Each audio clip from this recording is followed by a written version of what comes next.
It's the oldest surface in the solar system. Way out in the region of Jupiter lies a moon whose face has remained more or less the same for over 4 billion years. While other worlds underwent eons of geological change, this one place stayed almost perfectly frozen, a record of the solar system's earliest phases, etched for all to see in its ancient impact craters. Yet while Callisto's main claim to fame is as a kind of cosmic time capsule, there's more to Jupiter's remotest satellite than its cratered surface. The third largest moon in our solar system, Callisto, is also a world made up of over 40% ice. Ice that, deep below the surface, warmed by radioactive decay, might give way to a hidden ocean. Ice that one day might even hold the key to colonizing the outer solar system. Today, in the final part of our series covering Jupiter's 4 Galilean moons, Geographics is getting up close and personal with Callisto and examining how one frozen moon may change space exploration as we know it.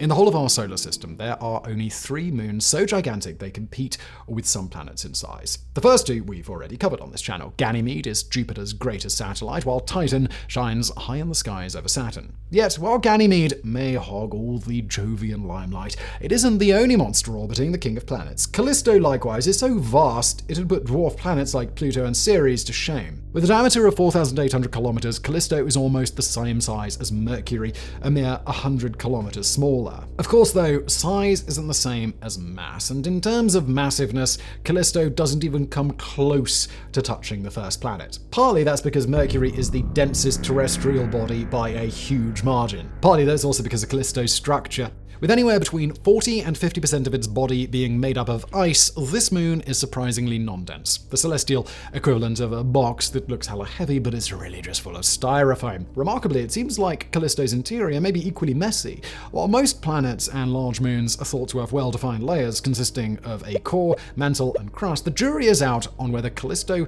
actually has these things. Instead, all that rock and ice may just be mixed together in an incredibly slapdash way, leading Encyclopedia Britannica to memorably describe its interior as resembling a raisin pudding. Although there's probably a small core, everything else may be far less uniform than we're used to. And that's a fairly striking proposition, an instant example of the intriguing mysteries this far-off moon may hold. Not that we ever expected to find any mysteries. For most of human history, Callisto was regarded as the most boring thing in space. Mostly, this is thanks to its vast distance from its home planet. With an orbit of 1.88 million kilometers from Jupiter, Callisto is the remotest of the Galilean moons, the 4 main Jovian satellites discovered by Galileo. It's almost 2 times as distant as the next furthest, Ganymede, and nearly 3 times further out than the next moon in Europa. It's also the only one of the 4 not in orbital resonance. Being that much closer, Io, Europa, and Ganymede all interact with one another on their journeys around Jupiter, their gravity tugging at one another, even as their parent planet tugs back. This results in these 3 moons constantly getting pulled about, causing friction that causes geological activity and heats their interiors, and in the case of Io, triggers spectacular volcanic eruptions. This is why Europa and Ganymede are both getting dedicated probes in the next decade to study their internal activity. It's why the Io Volcano Explorer was repeatedly pitched to NASA as a potential project. Callisto, on the other hand, has none of this. Out of resonance with her sisters and so far from Jupiter, Callisto has long thought to be inert. A dead rock floating through the void. The space equivalent of the quiet kid at the back of the class that no one ever talks to. Certainly, a quick glance at the surface shows you why. With no geological activity taking place, Callisto's rocky outside only ever changes when a meteor slams into it, leaving behind a new crater. There are no volcanoes, no vast mountains, no great ridges or gullies. Everything is simply rocky, mostly flat, and pretty dark. And yeah, we said dark. While Jupiter's other major satellites are quite reflective, Callisto absorbs a lot of sunlight. It's not for nothing that NASA has referred to it as the ugly duckling moon. Of course, though, the point of the ugly duckling story is that it was, in reality, a radiant swan. Even if Callisto will never wow observers with its elegance or ability to break a man's arm with its wings, its surface is certainly more interesting than a casual glance would suggest. In fact, it may even hold the key to understanding the early days of the outer solar system.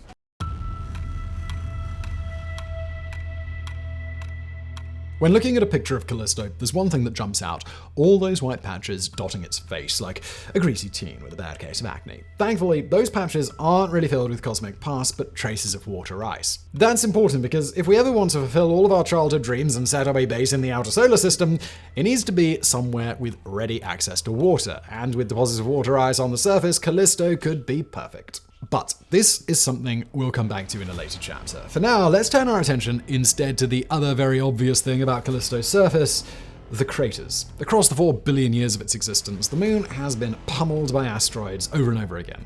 This is true of many places in the solar system, but the key difference is that they all had subsequent epochs of activity that led to their surfaces being renewed. Callisto simply kept on collecting craters. Even our own moon, itself home to an extremely ancient surface, is thought to have a younger face. That means Callisto today acts as a kind of celestial record keeper, a planet-sized blockchain where every impact is noted and can be checked by anyone. The evidence for bombardments that happened billions of years ago can still be seen. From them, we can infer conditions about the early solar system. We can also infer evidence on some pretty extreme phenomena. The chain of impact craters stretching 620 kilometers across Callisto's surface, Gippokatana, is like an angry giant attempting to draw a line across the moon's face. Likely formed when a comet or asteroid got caught in Jupiter's gravity and torn into smaller chunks that then came raining down, it acts as evidence that comets like Shoemaker-Levy 9 have suffered similar fates in the past. More extreme still are the multi-ring basins. Caused by gigantic collisions, these vast impact sites didn't just see a single crater left behind. Oh no. Instead, the asteroid that hit was so enormous, it created a series of ripples spreading outwards in concentric rings, ripples that survive as low mountain ranges surrounding the impact site. Known as Valhalla, the biggest of these stretches an incredible 3,000 kilometers from end to end. For those who still stubbornly refuse to learn metric, just imagine a crater stretching from Phoenix, Arizona, all the way to Toronto. Interestingly, the rings of ridges radiating out are lower and smoother than we'd expect. Other examples from our solar system, such as Mare Orientale on the moon, are surrounded by circles of towering mountains. Valhalla, by contrast, has ripples that are now little more than foothills. Why? This might be hard to say, but it could be something to do with the overwhelming levels of ice in Callisto's crust. Another mystery can be found not quite on the surface, but rather above it. Like a handful of other moons, Callisto has an extremely thin atmosphere, one about 40 billion times less dense than Earth's. At such thinness, molecules rarely collide with one another. Initially, scientists thought there was nothing but carbon dioxide and effectively no interaction, but in 2015, oxygen and hydrogen were also detected. The mysterious part is what they're doing there.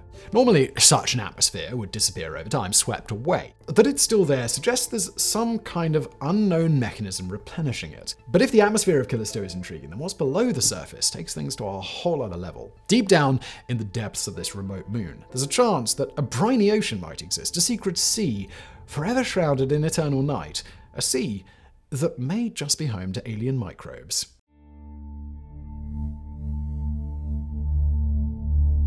Now, before we get started on this chapter, we should probably note that the question of Callisto's subsurface ocean is extremely contentious. While Jupiter's other icy moons, Europa and Ganymede, have confirmed subsurface seas, Callisto's remains very much theorized. It could be there, or then again, it could just be a mirage. The argument for a sunken sea locked away in caverns, measureless to man, comes from readings the Galileo probe took in the late 1990s. Measuring Jupiter's magnetic field as it interacted with Callisto, the craft returned evidence of some anomalies, perturbations that suggested a layer of conductive fluid, most likely salt water, deep inside the moon. Since this is how Europa and Ganymede's oceans were initially detected, it seemed like a slam-dunk discovery at the time. Now, though, more scientists are questioning whether this layer of fluid really exists, or if the anomalies were caused by something else, Callisto's ionosphere, for example. Now, we won't know for certain until we get a probe out there to examine this icy world close up. For the purposes of this video, though, let's go ahead and assume that the ocean is there. And if that's the case, what might it be like? Well, the first thing to note is that it would be very, very, very far from the surface. Were you to start digging into Callisto, it's thought the first stage would be to pass through an icy lithosphere. This probably extends down 150 kilometers, possibly 250 kilometers. That would mean 155 miles of solid matter between the ocean and sunlight, a depth so extreme there is no way we could even conceive of drilling through it. Which brings us to our next mystery. We have no idea what exactly it would look like. To produce the effects that the Galileo probe observed, a salty ocean a mere 10 kilometers deep would suffice. We say mere because that's shockingly deep by Earth standards. The deepest ocean on our planet only goes down 11 kilometers. Compared to Jupiter's other moons, though, it's not that much. Ganymede's hidden ocean is thought to be 100 kilometers deep. Europa's may stretch down a staggering 150. But Callisto's relative puddle is only so tiny if it's plain old saltwater. If it contains ammonia, it might even exceed Europa's endless void with a possible depth of 200 kilometers. This is important because ammonia significantly lowers the freezing point of water. With no tidal heating or sunlight to warm Callisto's seas, it's assumed ammonia would be needed to keep them from turning solid. But while Callisto's ocean, if it exists, may well be the deepest among the Galilean moons, that doesn't mean it'll be a nice place to visit. Compared to Europa's subsurface ocean, Callisto's may be almost uniquely inhospitable to life. For one thing, this lightless sea is likely filled with vast icebergs and balls of rock all packed together and limiting the circulation of heat. This is important because all life forms need an energy source. On Earth, this is usually the sun. In the depths of Europa's ocean, it's assumed to be hydrothermal vents, a byproduct of the friction caused by being in orbital resonance. Callisto's ocean, though, is thought to only be weakly warmed by radioactive elements. That means there might not be enough energy to sustain life. Another major issue is the likely lack of a rocky ocean floor. Along with water and an energy source, it's thought life requires a complex mix of chemicals to get started, chemicals that can come from hot water interacting with a rocky seabed. Callisto's seabed, though, may not be rock, but rather ice. That means no potentially life-causing chemical reactions, as well as no significant energy source. So yeah, even if Callisto's sea really does exist, the chances of it being home to even microbes are shockingly slim. If you want to catch a funky space fish, you've got a much better chance on Europa, Enceladus, or even Ganymede. But even a slim chance is still a chance, and that raises an obvious question. What might life look like on Callisto if, by some miracle, it does exist? And the answer would be probably a lot like halophiles. A class of microbe that thrives in extremely saline environments, halophiles can be found on Earth in places like the Dead Sea or Utah's Great Salt Lake. Like all extremophiles, they're hyper-adapted to their hostile environment. In this case, that means evolving specialized cell walls and the ability to hold compounds like potassium to stop all the water whooshing out of their membranes into the salty environment around them. Oh, and they're also extremely simple. No fins or googly eyes here, or even much multicellular complexity. Were we to one day find life in Callisto's ocean, it would most likely be microbes like these. Of course, finding even simple life on another world would upend everything we think we know about the universe. It'll be a new Genesis, evidence that complex life may have evolved elsewhere, a moment humanity would never forget. But even if there's nothing there, no ocean, no life, that doesn't mean there won't be living organisms on Callisto one day. So it's time for the most sci-fi part of today's video, the part where we examine the plans to one day colonize this world.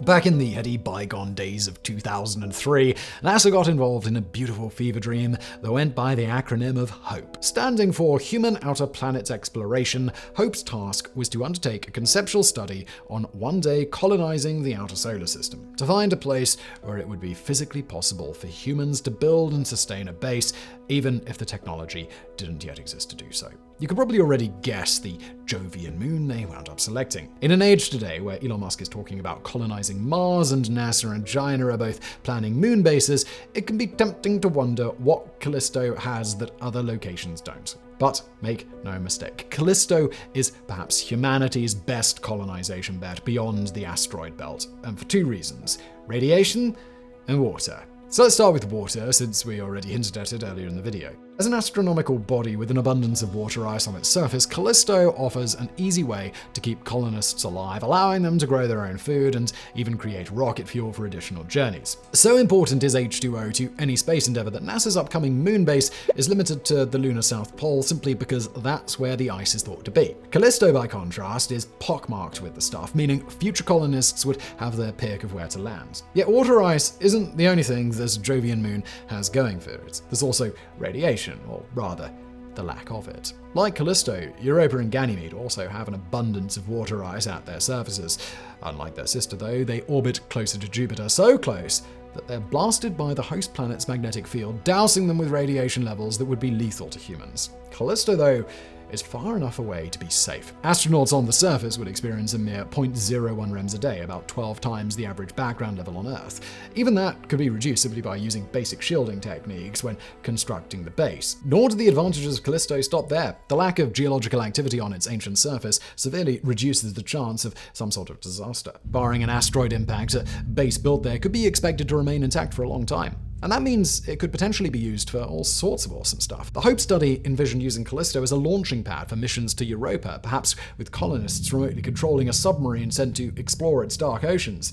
Even more ambitious was a plan to create a propellant from Callisto's water supplies and then use that propellant to power craft on missions all across the outer solar system. This could mean effective, affordable exploration of not just the Jovian system, but also Saturn, Neptune, and maybe even that most alluring of all, Uranus. It's a compelling vision for the future, and alas, for now, that's all it is. It's just a vision. Although the HOPE study suggested the 2040s as a realistic target for a crewed mission to Callisto, you won't be surprised to hear that there are currently zero plans for such an undertaking. As such, any Callisto base probably won't come into being within our lifetimes. Still, that doesn't mean the entire concept of Callisto exploration has gone out of the window. The coming decade is slated to feature not one, but two uncrewed missions to this most intriguing of worlds.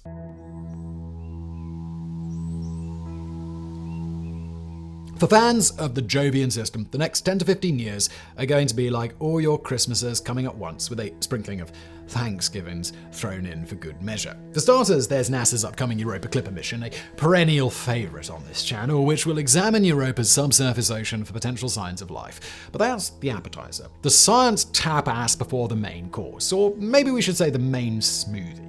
One mixed with the freshest juice, because it'll be the ESA's follow-up mission that will really delve into the gigantic mystery that is Callisto. Known as the Jupiter Icy Moons Explorer, commonly abbreviated as JUICE, the probe is an attempt to visit and study all the Galilean moons except Io. If you've already watched our Ganymede video, you'll know that it's Jupiter's third major satellite that is JUICE's ultimate target. The last 9 months of its mission will be spent orbiting Ganymede, the first time a probe will ever orbit an alien moon. But it's the parts before that that interest us today. Parts that include visiting not just Europa, but also Callisto. Currently, the plan is to launch JUICE in April 2023, blasting the craft off on an Ariane 5 rocket on a 7.6-year journey, swinging past Venus and Earth for gravity assists. Finally, in very early 2031, the probe will arrive at the Jovian system, at which point the cool stuff begins. With the Clipper by then already investigating Europa, JUICE's visits to the innermost icy moon will be brief. Currently, just 2 flybys are planned. But once it heads for the 3rd and 4th Galilean moons, these visits will start getting way longer and way more in-depth. That means 12 separate flybys of Callisto. That means encounters passing within a mere 200 kilometers of the surface. It'll be the closest we've ever come to Callisto, and the most time ever spent studying this great satellite. And the hope is that we'll learn stuff we can't currently even conceive of. Most importantly, this should include confirmation as to whether Callisto's subsurface ocean really exists, and what it might be like if it does. While JUICE isn't expected to hunt for biosignatures, it will at least settle the ocean debate once and for all, and that will be just the beginning. Aside from investigating Callisto's internal structure, JUICE should also be able to solve the mystery of what keeps replenishing the moon's atmosphere, where the constant supply of carbon dioxide comes from. It'll also examine the cratered ancient surface in greater detail than we've ever seen before, collecting data that will allow scientists to study not just the history of Callisto itself, but the history of the early solar system. Sadly, this data bonanza won't last. Once its main mission is complete, JUICE will turn its primary focus to Ganymede, and while the stuff it will discover orbiting the solar system's biggest moon will be mind-blowing, it'll also leave Callisto and Io somewhat in the cold, the only Galilean moons not to have their own dedicated visitor.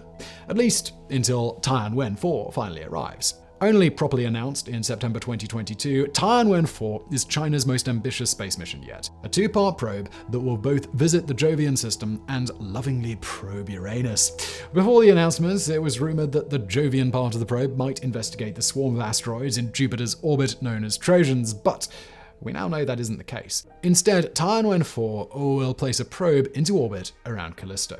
It's a hell of a promotion for a moon once dismissed as the solar system's ugly duckling. After decades outside of the limelight, ignored in favor of her radiant sisters, Callisto is finally having a big moment, a Hollywood close-up. In a period of less than 10 years, this speckled world should be repeatedly visited by JUICE, then examined in fine detail by Tianwen 4, perhaps at last solving her greatest mysteries. More broadly, this should coincide with NASA's in-depth exploration of Europa, meaning we're now only a few short years away from a run of missions that will answer deep questions about nearly the entire Jovian system. You don't have to be an astrophysicist to get excited about this stuff. I mean, we're certainly not at this channel, and we still love it. And that seems like a great place to close this out, our last video on the Galilean moons. Over the series, we've got up close and personal with all four of them, Io, Europa, Ganymede, and Callisto, learning about their eccentricities and their promise, getting excited about potential future missions and what we might yet learn of them. Now, with Callisto at last covered, all we can do is hope that one day we'll be doing sequels on them. Videos that will pick up where these left off and examine what's been discovered in the years since. That will revisit them, all in light of what Clipper, JUICE, and Tianwen 4 eventually find. And if we're lucky, these sequel videos should contain even more wonder, even more awe at the riches of our solar system than we could right now possibly even dream of.